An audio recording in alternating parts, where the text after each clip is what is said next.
¿Qué tal, grupo? ¿Cómo están? Muy buenas noches tengan todos. Gracias por acompañarnos en un nuevo episodio. Esperemos encontrarlos bien, con salud y con toda la disposición para que disfruten estas 3 historias. Y si eres uno de esos que nos escucha de día, anímate a escucharnos de noche. Ponte tus audífonos y aquí las dejamos. Que las disfruten. Un hombre profundamente enamorado recibe la noticia de que su novia ha fallecido tras sufrir un ataque al corazón en su lugar de trabajo. Al día siguiente, tras un emotivo funeral, agotado y aún llorado por la pérdida de su gran amor, vuelve a su casa, donde tras varias horas de llantos desconsolados, empieza a recibir llamadas en su teléfono móvil. Cansado y sin ganas de hablar con nadie, hace caso omiso a la insistencia de la persona que le llama y finalmente consigue dormirse. Al despertar, revisa su teléfono y comprueba que las llamadas recibidas la noche anterior fueron realizadas desde el teléfono de su amada muerta. Asustado y confuso, llama al número y solo escucha quejidos ahogados y una débil respiración. La llamada se corta a los pocos segundos. Esa misma tarde, se acerca al cementerio a poner unas flores a la tumba de la fallecida y despedirse por última vez. Mientras llora recordando su amor, se acuerda de las llamadas que recibió y prueba nuevamente a llamar al número de su novia, pensando que algún familiar había guardado el móvil, y trató de ponerse en contacto con él. Para su sorpresa, al marcar el número, se empezó a escuchar la melodía del teléfono de su pareja, un sonido casi imperceptible que pudo escuchar debido al silencio que reina en los cementerios. De inmediato sintió como un escalofrío recorría su espalda. Su amada muerta le había estado llamando desde el más allá. Muerto de miedo y acobardado por la idea de estar solo cuando un espíritu le atormentaba, se acercó a uno de los empleados del cementerio que se encargaba de mantener el buen estado de las tumbas. Tras contarle la historia al trabajador, rápidamente avisó a sus compañeros que procedieran a desenterrar el ataúd de su amada.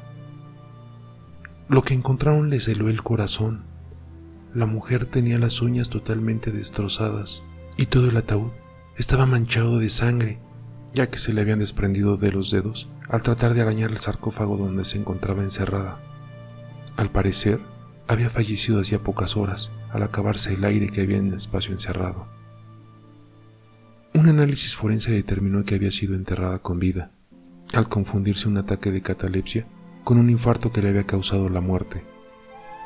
Al despertar en el ataúd, horas después de ser sepultada, asustada trató de ponerse en contacto con la persona más cercana, su novio, pero este, al no atender las llamadas, no sabía que estaba desaprovechando las pocas horas de aire que le disponía su amada, quien, desesperada, luchaba por salir del ataúd que poco a poco la dejaba sin oxígeno.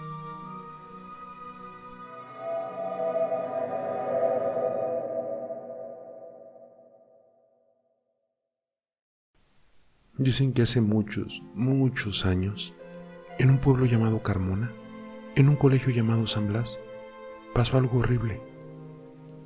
Era la primera mañana después de las vacaciones y el conserje abría la escuela, pero cuando se acercó al baño, no pudo contener el miedo. Ahí, junto a la puerta del baño, estaba tirada la limpiadora, Conchita. Tenía todo el cuerpo lleno de sangre y le faltaban trozos en la cara. El conserje llamó a la policía hasta que se la llevaron de ahí. Y eso fue lo que pasó. Ahora, en la actualidad, dicen que si te metes al baño a solas, puedes sentir cómo Conchita llama a la puerta. También dicen que si la abres, te hace lo que alguien le hizo a ella. Ok, pero aquí no acaba la historia. Hace unos días, se celebró la fiesta de fin de curso y pudimos comprobar que todo era cierto. Yo y mi amigo estábamos ahí en la fiesta, cuando de pronto fui al baño solo y cerré la puerta. Justo cuando iba a salir, escuché cómo llamaban a mi puerta. Me acordé de lo que la gente decía y me entró mucho miedo. Pregunté a ver quién era, pero nadie contestaba. Un gran silencio invadió el edificio. No se escuchaba nada, ni siquiera el ruido de la fiesta. ¿Dónde estaban todos?, me pregunté. Solo se podía apreciar el silencio y cómo alguien tocaba la puerta. Me decidí a mirar por debajo de aquella puerta, pero aún me dio más miedo al ver que no había nadie frente a ella. Me armé de valor y abrí la puerta, pero fue entonces cuando escuché la voz que venía detrás de mí. Me volví y ya no recuerdo más lo que me pasó. Solo recuerdo haberme despertado ahí, solo y con una marca con sangre en mi mano. Desde ese día, ya nadie entra solo ahí, porque todos saben que allí está Conchita y que quiere vengarse de lo que le hicieron. Conclusión: nunca abras la puerta si oyes que llaman al baño y estás solo.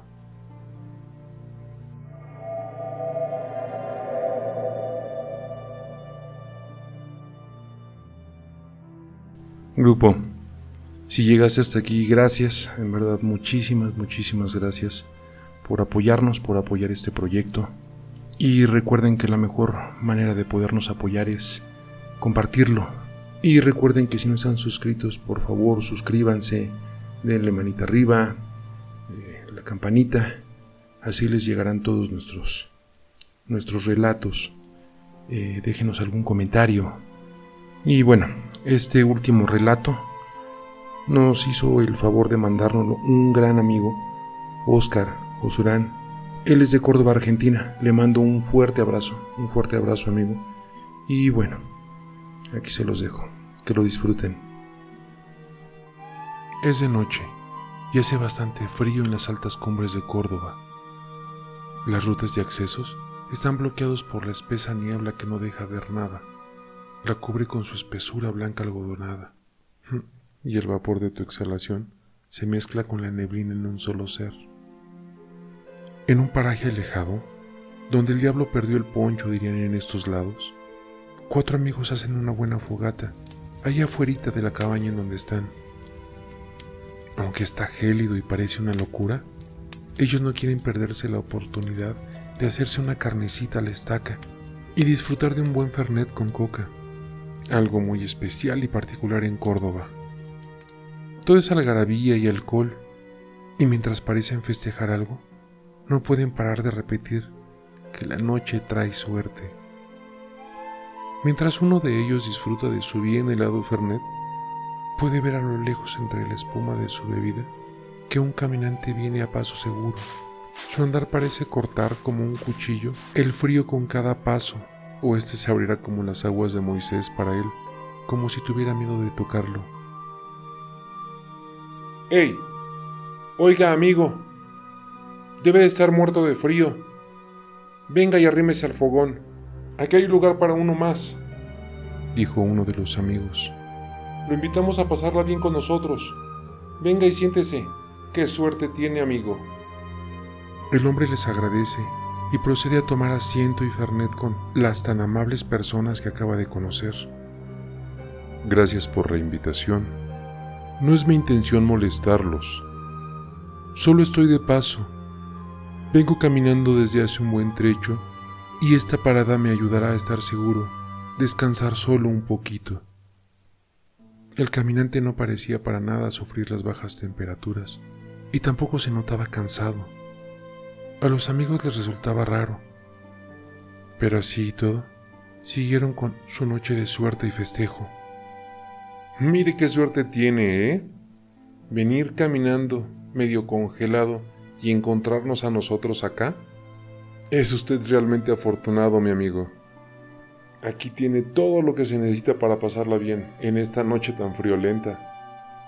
Al decir esto, los 4 anfitriones se miraron en una afirmación casi sincronizada, bastante incómoda.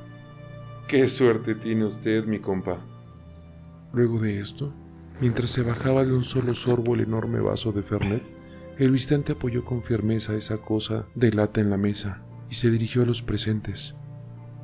¿Saben qué? La verdad, yo soy un tipo muy escéptico. Soy muy desconfiado de las personas y de las posibilidades. Pero tengo que decirles desde el fondo de mi corazón que sí, esta es mi noche de suerte. Estoy sentado tomándome una buena bebida, estoy embriagado con el calor de este maravilloso fuego y tengo comida. Tengo 4 deliciosos platos sentados mirándome y no sé por cuál empezar. Definitivamente no es su noche de suerte, chicos, pero la mía sí. Al decir eso, los ojos del extraño viajero se volvieron amarillos, haciendo juego con el anaranjado fuego que los envolvía.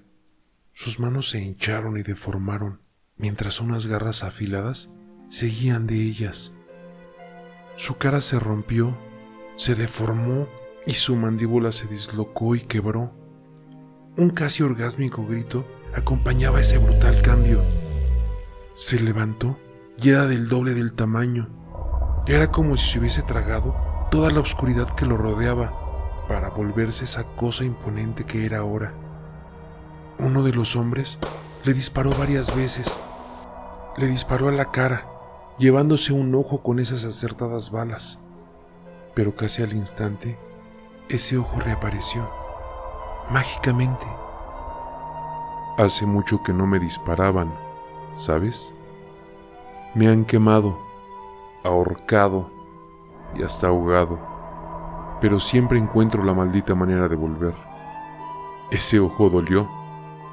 Permiso, pero me cobraré con un poco más. Su boca se abre y con más dientes que las estrellas que tiene la noche, se devoró la mitad de la cabeza del valiente tirador.